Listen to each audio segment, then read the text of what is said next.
عالی مرتبت شرکائے مظاہرہ، آپ سب کے علم میں ہے کہ آج ہم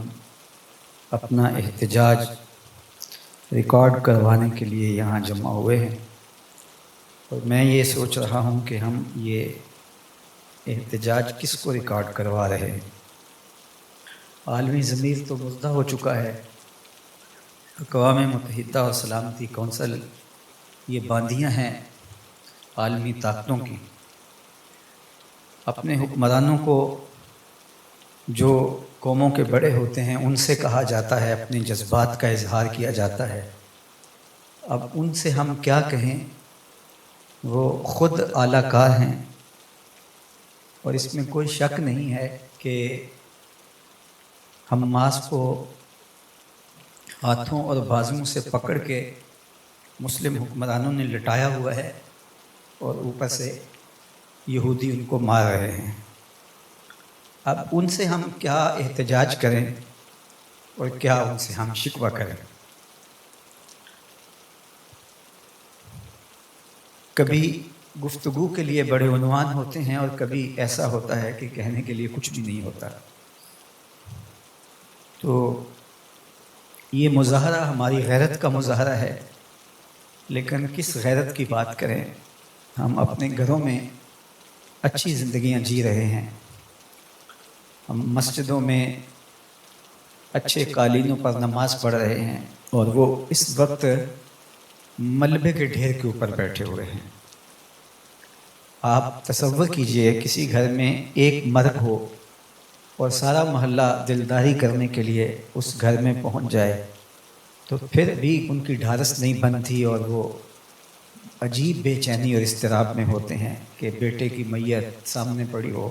تو ماں کو کیسے صبر آئے، اور باپ کو کیسے حوصلہ ہو، بہنوں کو کیسے صبر ہو۔ لیکن غزہ کی صورت تو بالکل مختلف ہے، وہاں تو لاشیں ہی لاشیں بکھرے پڑے ہیں۔ ذرا تصور کیجئے کہ یہ ہمارے جھنڈے ہواؤں میں جھول رہے ہیں، تو وہاں تو لاشیں جھولی ہیں ہواؤں میں، اور وہ آسمانوں کی طرف اچھل کے جب زمین کے اوپر گرے ہیں تو لوگ دوڑ کے گئے ہوں گے اپنے اپنے عزیزوں کو پہچاننے کے لیے۔ ہم تو اہل غزہ سے آنکھیں نہیں ملا سکتے، یہاں دنیا میں بھی اور آخرت میں بھی، لیکن ہمارا اللہ جانتا ہے کہ ہمارے دل میں ان کے لیے محبتوں کا ایک جہاں آباد ہے۔ ان کو آنے والی تکلیف سے ہمارے دل بہت دکھتے ہیں۔ ہم زندگی گزار تو رہے ہیں، لیکن یہ حقیقت میں زندگی گزارنا نہیں ہے، یہ زندگی کاٹنا ہے۔ اور بے بس اتنے ہیں کہ ہم کچھ بھی نہیں کر پا رہے، حتیٰ کہ وہاں اگر پانی کی ایک بوتل بھی آپ بھیجنا چاہیں تو وہ بھی یہودیوں کی مرضی کے بغیر نہیں جا سکتی۔ یہ جو غزہ ہے یہ تقریباً 44 کلومیٹر اس کی لمبائی ہے، اور 12 سے 13 کلومیٹر اس کی چوڑائی ہے، اور ایک طرف سمندر ہے اور ایک طرف یہ مکمل اسرائیل کے ساتھ ہے لمبائی جو ہے، اور اس سمت 12-13 کلومیٹر جو ہے وہ مصر کا بارڈر ہے، اور وہ بارڈر بند کیا ہوا ہے۔ اور وہاں اگر دوائیاں بھی جاتی ہیں تو ایک تو مرضی سے دن میں 1 یا 2 ٹرک اندر جانے دے، اور وہ بھی آنکھوں میں دھول جھونکنے کے لیے، اور پھر وہ جو دوائیوں کے پتے ہیں ان کو بھی کھول کے دیکھتے ہیں۔ یہ اتنی دردناک صورتحال ہے کہ وہ ایک جیل ہوتی ہے تو اس کے اندر بھی کچھ آداب ہوتے ہیں، کچھ اوقات ہوتے ہیں سونے جاگنے کے، لیکن یہ انسانوں کی بہت بڑی جیل ہے غزہ میں،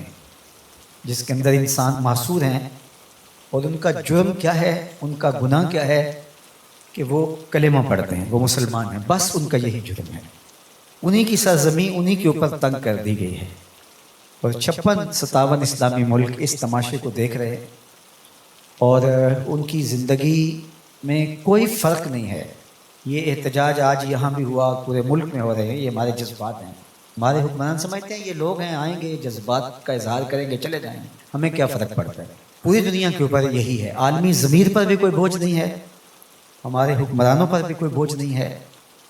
اور 76 لاکھ جو امت مسلمہ کی فوج ہے، OIC ہے، عرب لیگ ہے، کسی پر کوئی بوجھ نہیں ہے۔ اشک شوئی کے لیے کوئی بیان دے دیا یا اپنے لوگوں کو مطمئن رکھنے کے لیے کوئی بیان کی حد تک کوئی بات کر دی تو بعض اوقات ہم خوش ہو جاتے ہیں۔ صبح میں ایک گفتگو سن رہا تھا تو وہ سنتے سنتے میں رو پڑا، تو بعد میں نے کہا کہ تم خامخواہ جو ہے وہ اس کی باتوں پہ یقین کر رہے ہو، انہوں نے تو خود پکڑ کے ان کو مروایا ہے۔ تو کس طرح ہم کسی کی بات سے کوئی تسلی آمیز کوئی لفظ ان 1.5 سالوں میں ہمیں نہیں ملا کہ کہیں سے کوئی تشفی ہو، کوئی تسلی ہو، کوئی لفظ ہو جو ہمارے رشتے ہوئے زخم کا پہا بن جائے اور ہمارے دل کی تسکین اور قرار کا سبب بنے۔ میں آپ کو سچی بات بتاؤں کہ یہ جو احتجاج ہیں یہ بھی اپنے جذبات کا اظہار کرنے کے لیے جب کوئی راستہ نہیں ملتا، تو ورنہ یہ بھی کوئی حل نہیں ہے جو ہم یہ کر رہے ہیں۔ تو دعاؤں کا دروازہ کھلا ہے، اللہ ان کے اوپر رحم فرمائے۔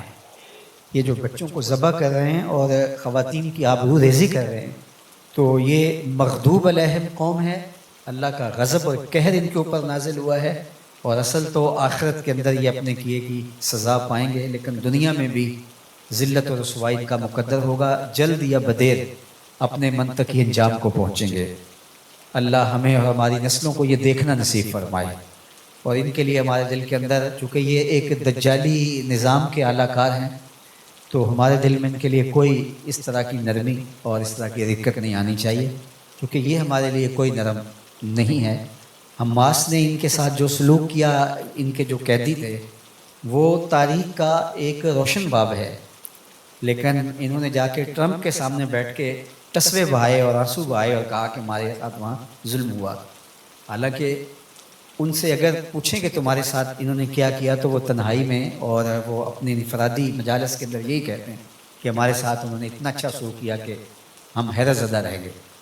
لیکن یہ چونکہ بڑی عہد شکن اور مکار اور ظالم قوم ہے، گرگٹ کی طرح جگہ جگہ رنگ بدلتی ہے، تو ان کا امت مسلمہ کو اعتبار نہیں کرنا چاہیے۔ اور دوسری بات یہ ہے کہ ہمیں شعوری طور پہ یہ جو جنگ برپا کی گئی ہے، اس کو سمجھنے کی کوشش کرنی چاہیے۔ آج یہ بات زور سے کہی جا رہی ہے کہ یہ ایک سیاسی مسئلہ ہے، یہ سیاسی مسئلہ نہیں ہے، یہ ہمارا دینی مسئلہ ہے، ہمارا اعتقادی مسئلہ ہے۔ غزہ ہمارا دین ہے، غزہ ہمارا ایمان ہے، اور مسجد اقصیٰ کو حاصل کرنا